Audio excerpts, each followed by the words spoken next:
Waalaikumsalam warahmatullahi wabarakatuh. Wassalatu wassalamu ala Rasulillah Muhammadin Abdillah wa ala alihi wa sahbihi wa wala. Qala ta'ala fi kitabil karim. A'udzu billahi minasy syaithanir rajim. Bismillahirrahmanirrahim. Rabbi ishrah li sadri wa yassir li amri wahlul 'uqdatam min lisani yafqahu qawli amma ba'd. Hadirin jemaah kelas rahimakumullah. Ceramah meren. Ya, kita di sini dari kelompok 4 akan mempresentasikan tentang nasakh atau nasih mansukh. Saya atas nama Muhammad Rafiq dengan NIM 0101 2301 016 dengan rekan saya.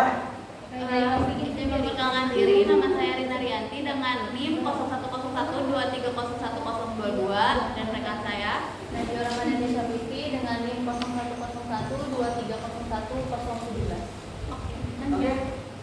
Di sini pembahasan ada 5 pembahasan tentang nasakh atau nasyahid ya.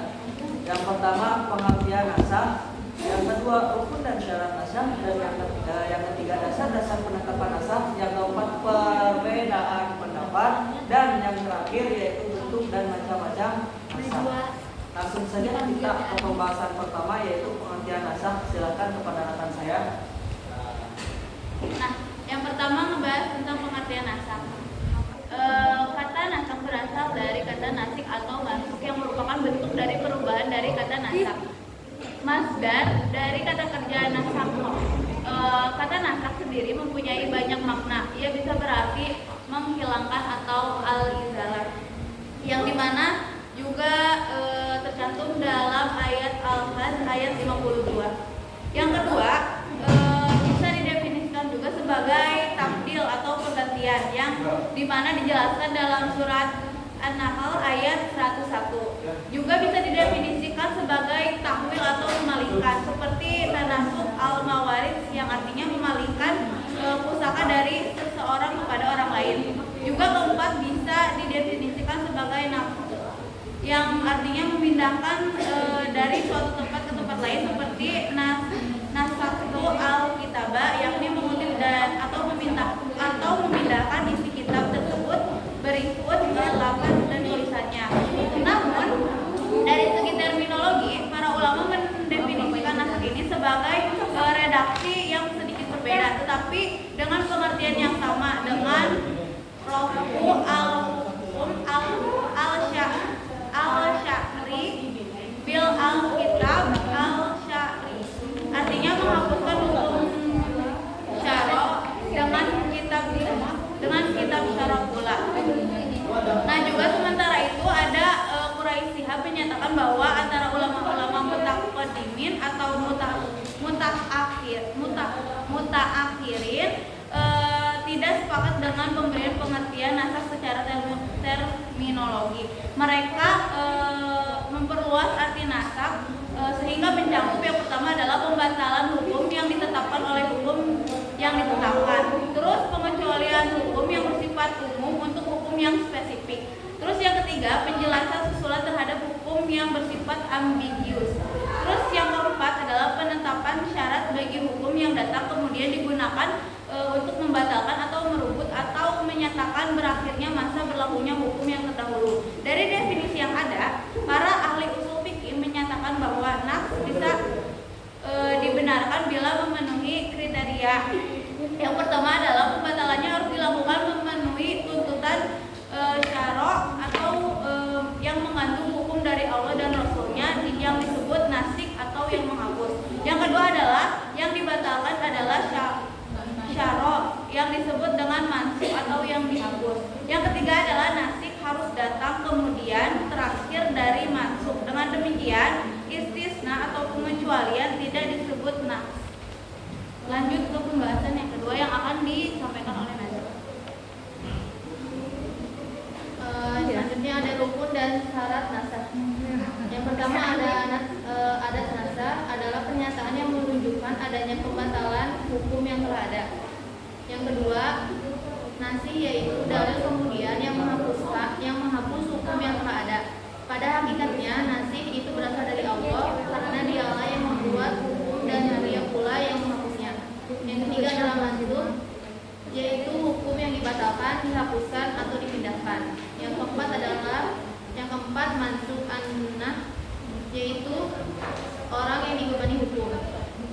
Selanjutnya ada juga syarat-syarat nasakh. Yang pertama yang dibatalkan adalah hukum syara. Yang kedua, pembatalan itu datangnya dari tuntutan syara.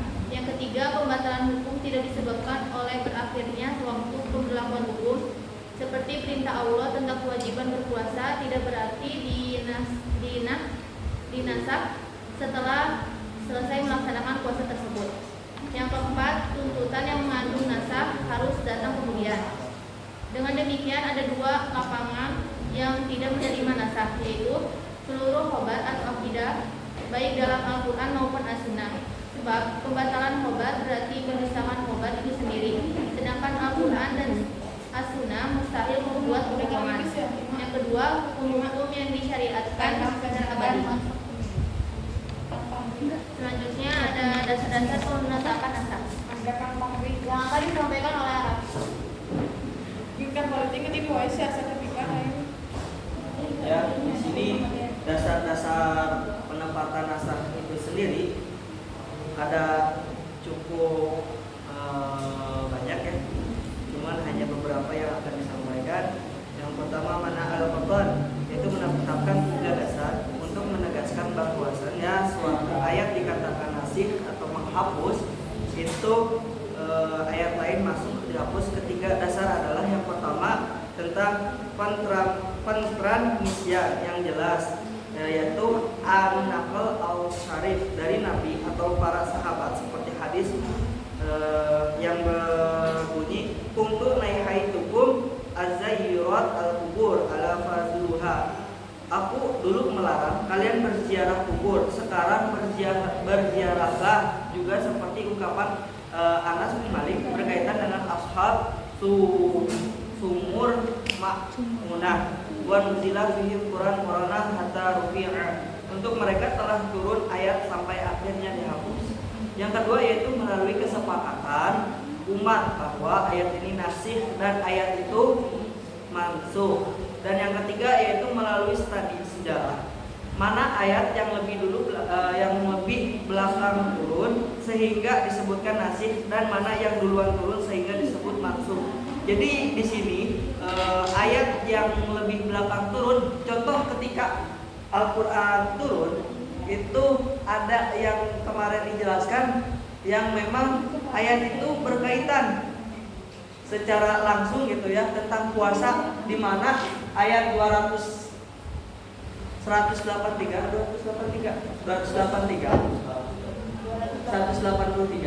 itu menjelaskan tentang puasa, 184 itu menjelaskan tentang puasa, 185 juga tentang puasa, 186 itu beda kaitannya atau beda hubungannya dengan puasa. Tapi di ayat selanjutnya itu kembali membahas tentang puasa. Nah ini berkaitan dengan daripada ayat yang pertama turun atau yang belakangan turun, namun satu pemahaman. Begitu guys. Iya guys. Siap guys. berbeda. Lanjut ke materi yang selanjutnya ya, poin selanjutnya yaitu perbedaan pendapat tentang adanya ayat-ayat mansukh dalam Al-Quran. Yang pertama adalah menerima keberadaan dalam Al-Quran. Sebagian pendapat para ulama muslim ini mayoritas memperkuat argumen mereka dengan mengemukakan argumentasi nakliyah dan akliyah, di mana selain itu juga mereka juga mengemukakan dengan dalil-dalil. Yang pertama adalah dalil pertama adalah nas tidak merupakan hal yang terlarang menurut akal pikir, dan setiap yang tidak dilarang berarti boleh. Dalam hal ini Mu'tazilah menambahkan bahwa hukum Allah itu wajib, bahwa maslahat bagi hambanya. Adapun ahli sunnah mengatakan bahwa tidak ada yang wajib bagi Allah sesuatu pun terhadap hambanya. Oleh karena itu, kalaupun Allah menafsirkannya, tidak akan membawa akibat kepada hukumnya. Namun semua hukum Allah dan perbuatannya adalah hikmah balighah, ilmu yang luas dan maha suci dari sifat jahat dan akhiriyah. Dalil yang kedua adalah seandainya nafs tidak dibolehkan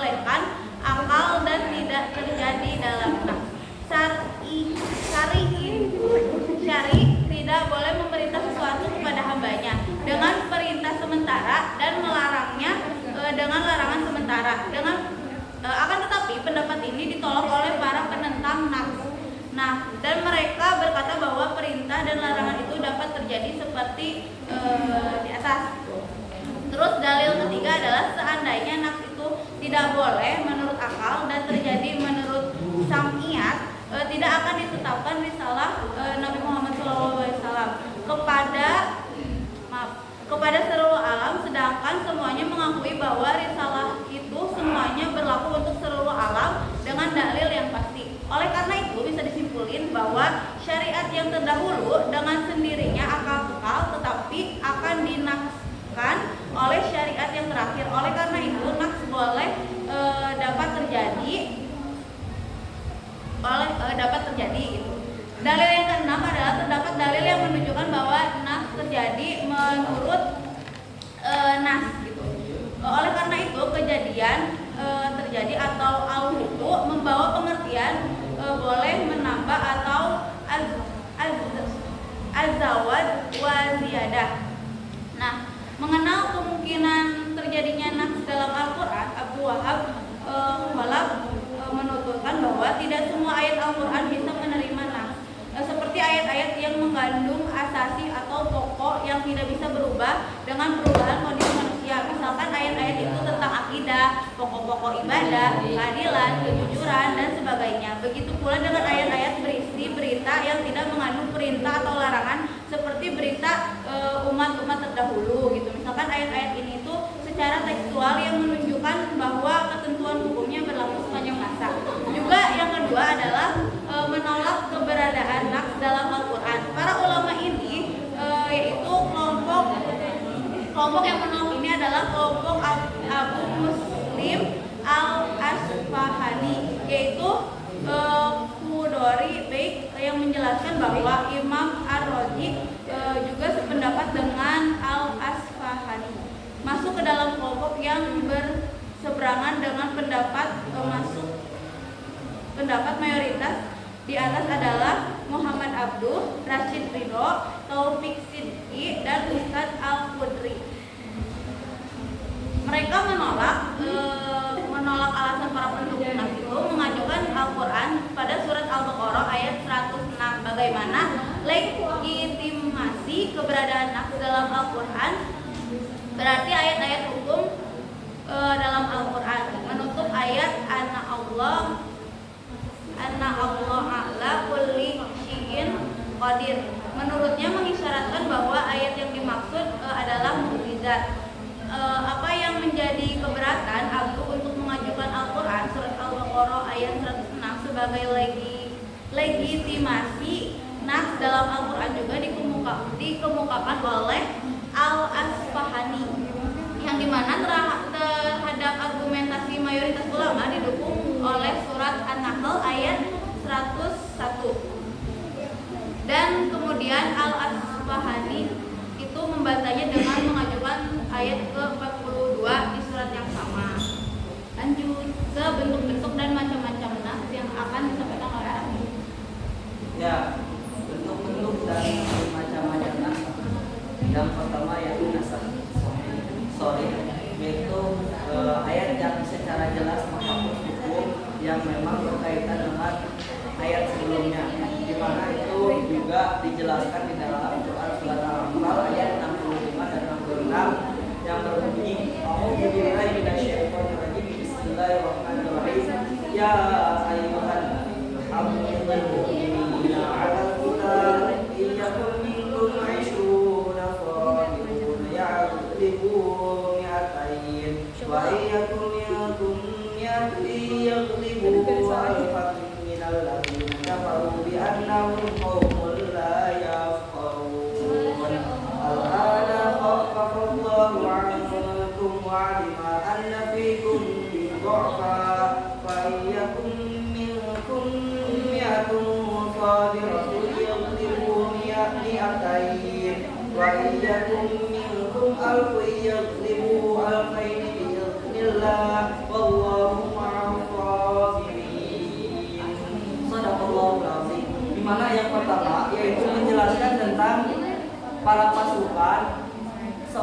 pasukan muslim yang diharuskan untuk melawan 10 orang. di mana ini juga artinya kobarkanlah semangat para mukmin untuk berperang. Jika ada 20 orang yang sabar di antara kamu, niscaya mereka dapat mengalahkan 200 orang musuh. Dan jika ada 100 orang sabar di antara kamu, niscaya mereka dapat mengalahkan 1000 orang kafir, karena orang-orang kafir itu adalah kaum yang tidak mengerti. Nah, di sini dijelaskan bahwasanya ketika seorang muslim berperang itu bisa melawan 10 orang kafir. Kenapa begitu? Karena orang kafir itu adalah orang atau kaum yang tidak mengerti. Nah, maksud dari sini seorang muslim itu akan mampu melawan orang-orang kafir. Namun di sini juga hukum secara hukum di sini dipatahkan jika seorang muslim itu bisa melawan 10 orang, dipatahkan dengan ayat selanjutnya yang berbunyi, sekarang Allah telah meringankan kamu karena Dia mengetahui bahwa ada kelemahan padamu. Jadi Allah tahu bahwasanya manusia itu tetap pasti ada kelemahan, baik kelemahan dalam iman ataupun keyakinan. Ketika seorang itu mungkin mereka berpandangan tidak yakin untuk melawan 10 orang. Maka di sini jelaskan, maka jika di antara kamu ada 100 orang yang sabar, niscaya mereka dapat mengalahkan 200 orang kafir atau musuh. Dan jika di antara kamu ada 1000 orang yang sabar, niscaya kamu akan mampu melawan atau mengalahkan 2000 orang dengan izin Allah beserta orang-orang yang sabar. Ya.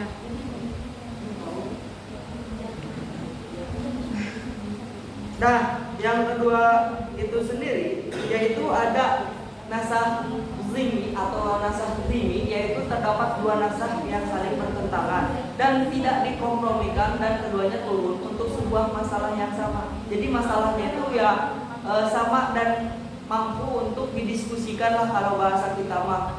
Serta keduanya diketahui waktu turunnya. Jadi waktu turunnya bersamaan, berkaitan dengan masalah atau hukum yang sama, dan kemudian menghapus ayat yang sebelumnya begitu. Sebagaimana di dalam Quran surat Al-Baqarah ayat 180, diwajibkan kepadamu, yang artinya diwajibkan kepadamu apabila seorang di antara kamu didatangi tanda-tanda maut sedang dia meninggalkan kebaikan, harta yang banyak, berwasiat kepada kedua orang tua dan karib kerabat dengan cara yang patut, sebagian kewajiban bagi orang-orang yang bertakwa. Ayat ini menurut pendukung teori nasah dinasah oleh hadis la wasiyah liwaris, tidak ada wasiat bagi ahli waris. Nah, yang ketiga yaitu nasah kulli atau menghapus hukum yang sebelumnya secara seluruh. Nasah kulli di sini kul atau kulu ya. Kulu itu semuanya.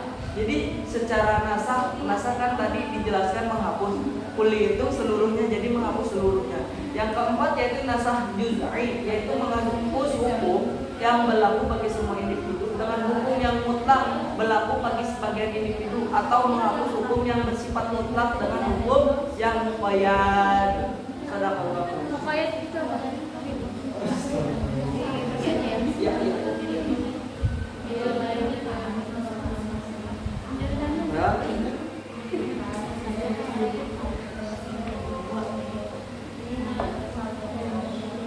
Banyak ini pembahasannya. Selanjutnya ada berdasarkan hukum bacaan. Yang pertama, penghapusan terhadap hukum dan bacaan atau tilawah secara bersamaan. Ayat-ayat yang terbilang kategori ini tidak dibenarkan dibaca dan tidak dibenarkan diamalkan. Yang kedua, penghapusan terhadap hukumnya saja, sedangkan bacaannya tetap ada. Yang ketiga, penghapusan terhadap bacaannya saja, sedangkan hukumnya tetap berlaku. Apa sih selesai jawabannya? Lanjut, selanjutnya berdasarkan otoritas. Yang pertama adalah nafs Al-Quran dengan Al-Quran. Nah, para ulama ini sepakat akan kebolehannya. Kedua adalah nafs Al-Quran dengan As-Sunnah. Bagi kalangan ulama Hanafiyah, nafs semacam ini diperkenankan bila sunnah yang memaknya sunnah mutawatir atau masyhur. Yang ketiga adalah nafs As-Sunnah dengan Al-Quran. Menurut mayoritas ahli usul fikih, nafs semacam ini benar-benar terjadi. Nah, yang keempat adalah nafs As-Sunnah dengan As-Sunnah. Bagi Al-Quran, pada dasarnya ketentuan nafs ini dalam ijma dan qiyas itu tidak ada dan tidak diperkenankan. Mungkin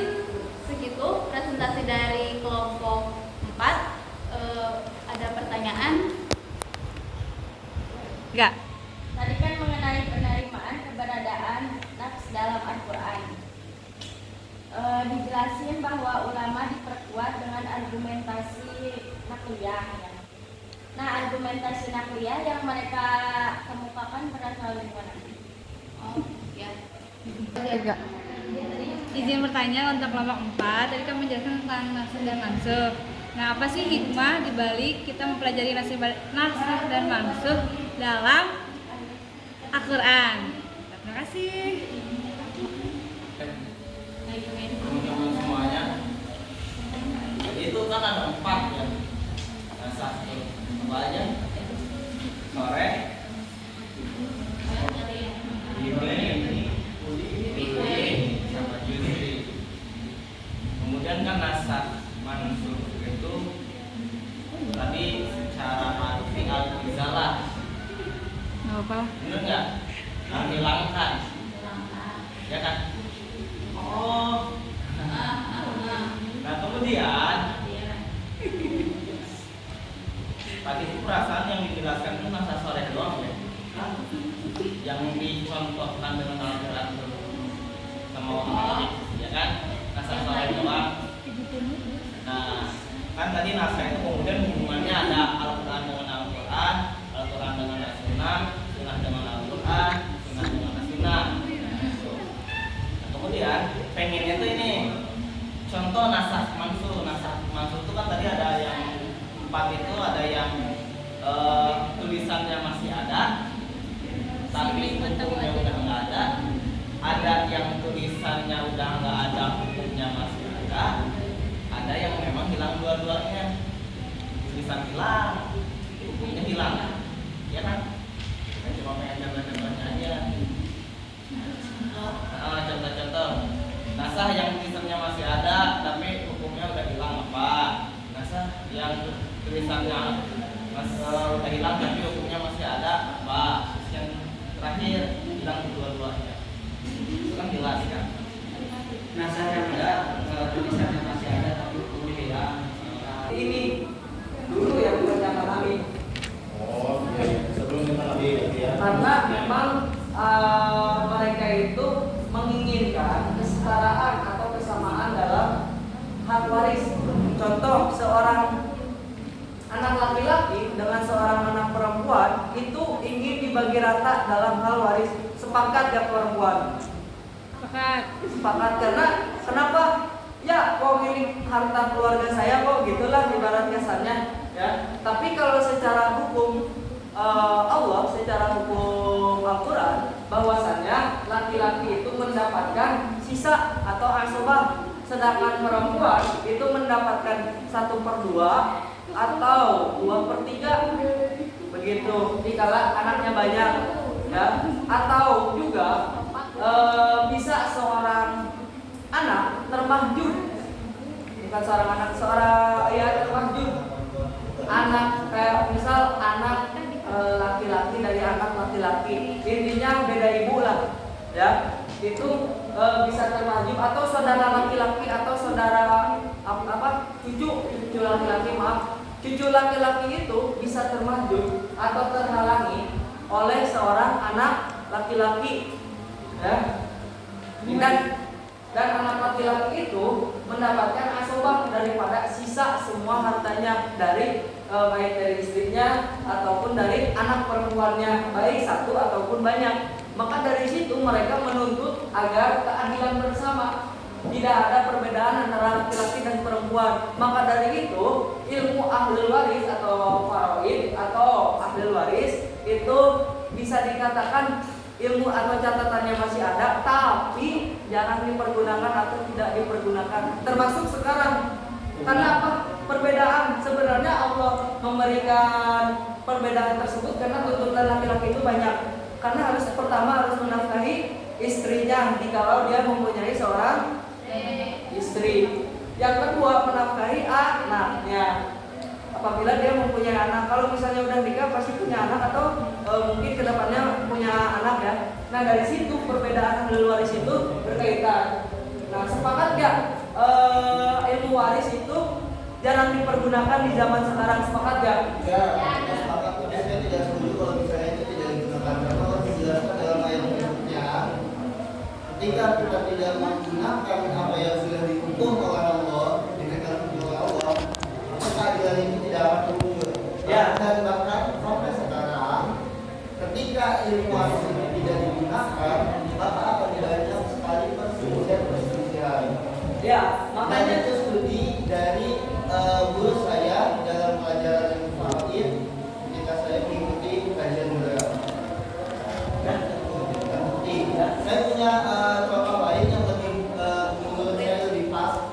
Hukumnya sudah tidak berlaku, akan tetapi tulisannya masih ada. Apa itu khamar? Hukumnya tidak berlaku. Ayat yang pertama dulu untuk mengharamkan khamar. Saya selalu memanggil hobi wal maisir inna kulfi hima itu kabiru wa manafi'u linnas. Wa manafi'u linnas itu ayat yang pertama dulu untuk mengharamkan khamar. Tapi itu sekarang sudah tidak berlaku. Karena apa? Khamar sudah benar-benar haram. Jadi hukum itu terhapus. Bacanya masih ada. Itu yang lebih tepat menurut saya. Kalau untuk ilmu waris itu menurut saya ya, dan itu studi dari guru saya, itu kurang tepat untuk menjadikan nasab mansukh. Mungkin karena memang dari ahli waris itu banyak yang tidak menyepakati akan hal tersebut.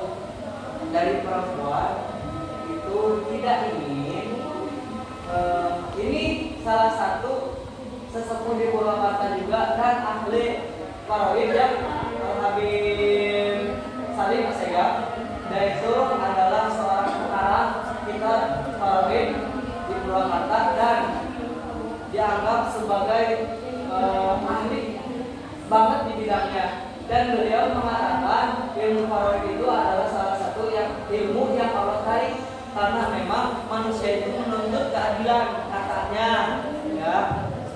Nah, termasuk yang tadi tentang diharamkannya khamar, ayatnya masih ada ya, tapi hukumnya berlaku tidak? Berlaku, tapi ya ada. Sama dulu ya, bukan ayat yang terakhir. Ya, jadi dari hal tersebut sebenarnya banyak nasi yang memang berkaitan dengan ayat-ayat sebelumnya. Ya, sebenarnya kalau dari ilmu ahli waris itu bukan karena dihapuskan, namun ditolak oleh manusia. Tadi yang dijelaskan oleh Kang Ayub bahwasannya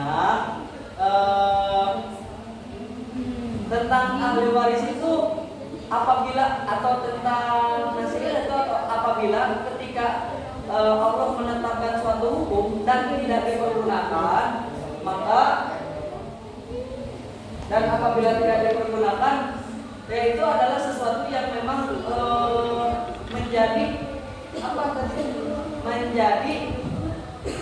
lalai atau ya lalai ya dari sifat manusia itu sendiri karena menolak terkait hukum Allah. Yang kedua itu catatannya tidak ada, tapi hukumnya masih ada.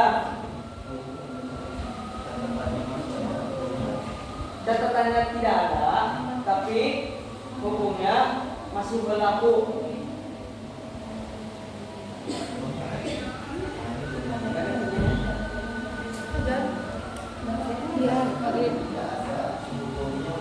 Nah, di sini adalah tentang rajam.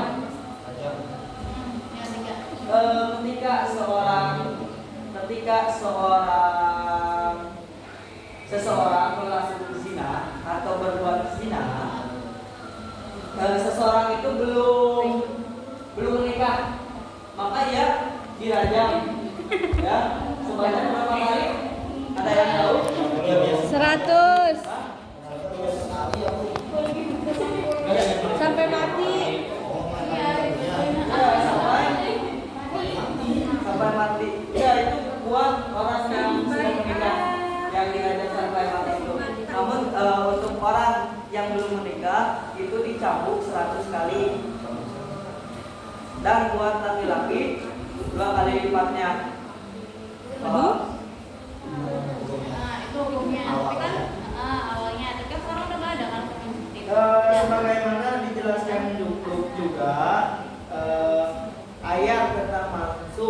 Iza zana syaihu wa syaikhatu farjumuhuma. Jika seorang pria tua dan wanita tua berzina, maka rajamlah keduanya.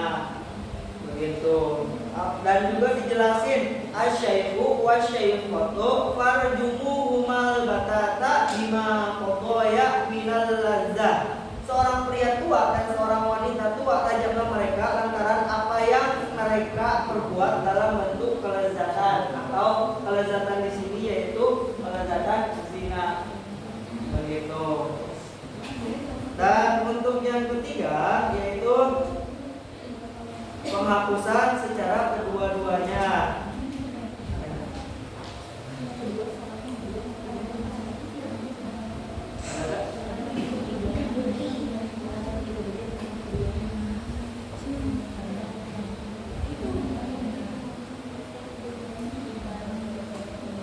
Jadi sebenarnya tadi Reja ada kekeliruannya.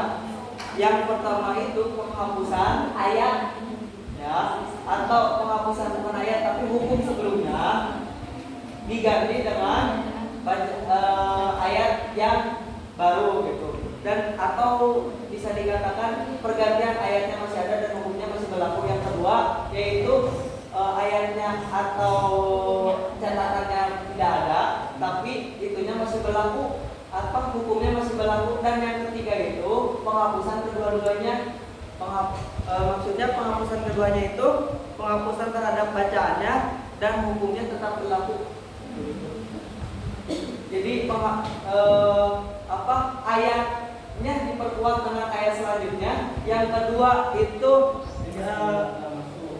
penghapusan bukan penghapusan, jadi ayatnya masih ada namun hukumnya tidak berlaku. Dan yang ketiga yaitu hukumnya tidak berlaku tapi hanya ada bacaannya saja, terhadap bacaannya saja sedangkan hukumnya tetap berlaku. Itu ya muter-muter. Ya, emang kayak gitu. Lanjut ya. Ada pertanyaan lagi? Ada dari Taiki. Taiki usaha. Aku aja. Soalnya sama tadi. Taiki kan tadi argumentasi yang dikemukakan ulama mengenai penerimaan keberadaan nas ini dalam Al-Quran kan diperkuat dengan argumentasi nakliyah. Nah itu tuh diperkuat lagi di mana itu kan? Nah di sini di sumber yang kita jadiin sumber buat referensi makalah ini, di antara argumentasi nakliyah yang mereka kemukakan itu terdapat dalam firman-firman Allah. Yang diantaranya adalah yang pertama dalam surat Al-Baqarah ayat 106 yang artinya untuk ayat apa saja kami tunda atau kami sebabkan Rasul melupakannya, maka kami akan mendatangkan yang lebih baik atau yang semisal dengannya. Yang kedua adalah dalam surat Ar-Ra'd ayat 39 yang artinya dan ketika kami pertukarkan ayat satu dengan ayat lainnya dan Tuhan Maha mengetahui apa-apa yang diturunkannya, mereka berkata, kamu Muhammad hanya seorang yang mengada-ngada. Bukanlah demikian, tetapi kebanyakan dari mereka tidak mengetahuinya. Jadi mayoritas ulama ini yang mengemukakan dari firman-firman ini memandang dengan bijak pada keseluruhan ayat di atas, mengatakan bahwa revisi dalam Al-Quran ini telah terjadi. Gagasan lain juga mendasari mayoritas ulama akan teori nafs ini adalah penerapan perintah-perintah tertentu kepada kaum muslimin di dalam Al-Quran hanya bersifat sementara, dan bahwa tatkala keadaan telah berubah, perintah dihapus dan diganti dengan perintah baru lainnya yang lebih konkret gitu ya. Namun juga kan perintah-perintah itu kalam Allah, ya harus dibaca sebagai bagian dari Al-Quran. Lanjut. Selanjutnya pertanyaan dari Raima. Hikmah adanya keberadaan nasakh. Yang pertama itu menurut Mana Al-Qatan terdapat 4 hikmah keberadaan. Yang pertama menjaga kemaslahatan hamba. Yang kedua mengembangkan persyariatan hukum sampai kepada tingkat kesempurnaan seiring dengan perkembangan dakwah dan kondisi manusia itu sendiri.